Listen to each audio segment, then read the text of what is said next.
Paul from howtoplaybassdotcom here. Got a quick lesson for you. First part of a two-parter, how to play the great bass line to the Jackson 5 tune, I Want You Back. Bass line was originally played by a guy called Welton Felder. He's also the sax player in the Crusaders. Great bass line, fun to play live, great tune. I hope this lesson helps you get through the parts of the song and you start putting them together and playing along. Before we head over to the intro, quickly remind you, if you're not a member of my free monthly e-zine, head over to my website. You'll find the link, if you're watching on YouTube, it'll be just underneath the video, howtoplaybass.com with the hyphens. Sign up for the free monthly e-zine. If you like this kind of music, you'll like the transcription that's featured this month. It's a tune called Night Fo Last by an artist called Shorty Long, who was a Motown artist. Bassline for that was originally done by the late great James Jameson. Great bassline, not too difficult to play for people who've been playing for a while. It's not like some of Jameson's masterpieces from later on in his career where he was absolutely killing it. This is great bassline though, it's well worth checking out. And all you do, subscribe, put your email address in and you'll get it for free. So do check that out. Let's head over to the lesson. Let's go look at the intro to I Want You Back.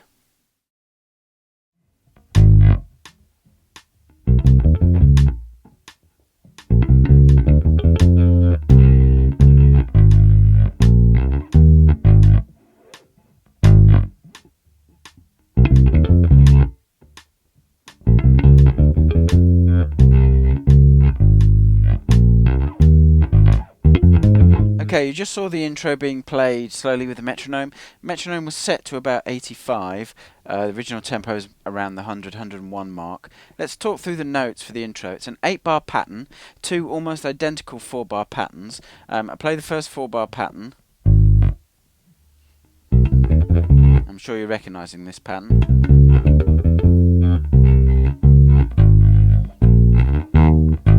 Okay, let's talk through the notes. So it starts on A flat, which is the 4th fret of the E string. Then you've got this figure, or phrase, and that's B natural, 2nd fret of the A string, C, 3rd fret of the A string, E flat, 1st fret of the D string, F, 3rd fret of the D string, D flat, 4th fret of the A string.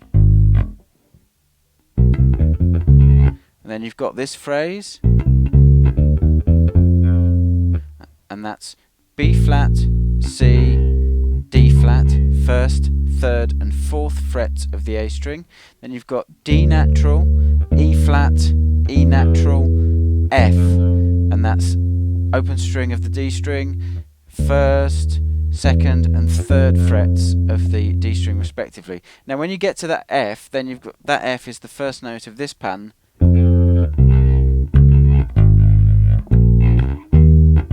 So that pattern is F, C, 3rd fret of the A string, D flat, 4th fret of the A string, A flat, 4th fret of the E string, B flat, 1st fret of the A string, up to E flat, 6th fret of the A string, and then down to A flat, which is the 4th fret of the E string again. So that the whole phrase, very slowly.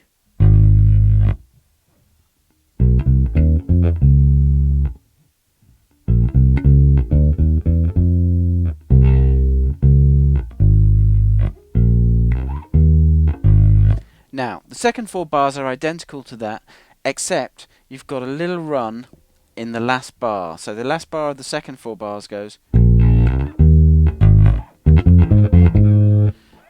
So everything else in the second 4 bars, if you go back and look at the little play along I did with the metronome, you'll see is identical except the run coming up now. And that run is E flat, the 6th fret of the A string, F, the 8th fret of the A string, the high A flat, 6th fret of the G string, and then you're going back to the F and then back to the A flat. So E flat, F, A flat, F, A flat. And that leads us nicely to be in position for the 4 bars that go between the intro and the verse.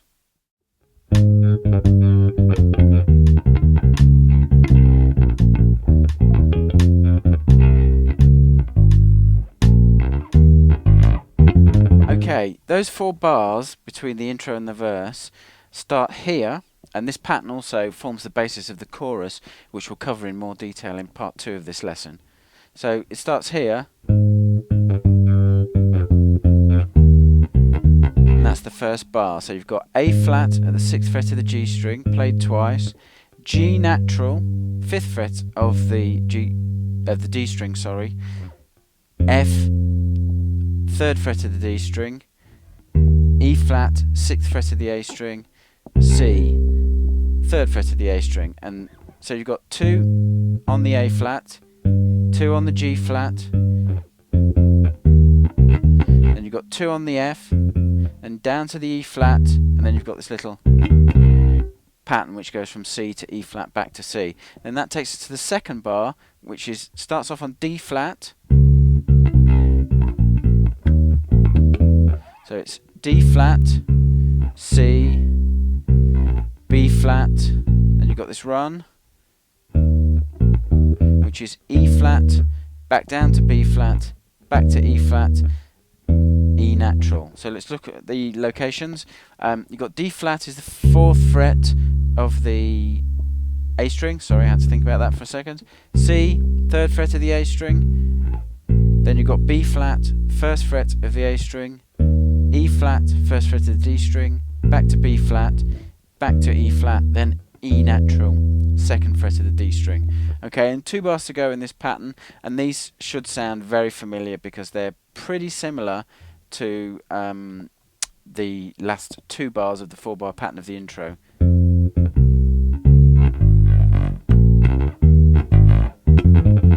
And they're almost identical. The big difference is in the intro, the F that starts that pattern is played once and then down to C, but in this 4 bars between the intro and the verse, that F is played twice. And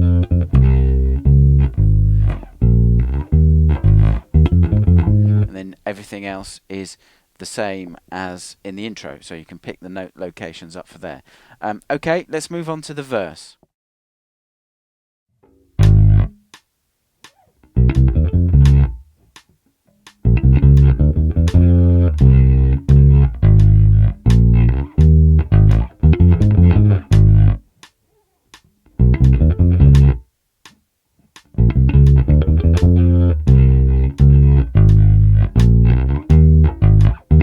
Okay, the verse should have sounded pretty familiar. The second 4 bars of the intro, played twice, will give you the verse. So I'm not going to talk through the notes in great detail. I'll just play it for you slowly, so you can see and hear that it's the same.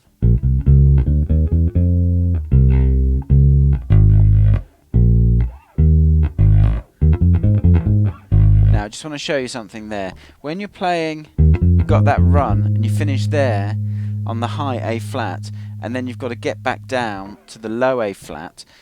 Because your first finger's there and it's being in use, a more smooth transition you can get by kind of bringing your second finger over, sliding your hand down a fraction and hitting that note with the second finger, because the second finger's not here and down out of the way on the D string. So if I play that last bar again, you can see what I mean, and it's quite a smooth and seamless transition. It's a good way of getting down. If you try and play it with the first finger, there'll be a tiny pause as you shift strings, which you can get rid of by doing that, by bringing the second finger over and sliding the hand down just as you're about to play it. So that's quite a handy thing to work on. If you want to incorporate that, just try doing it slowly to start. Just play the phrase out of tempo over and over to get your fingers used to what you want them to do.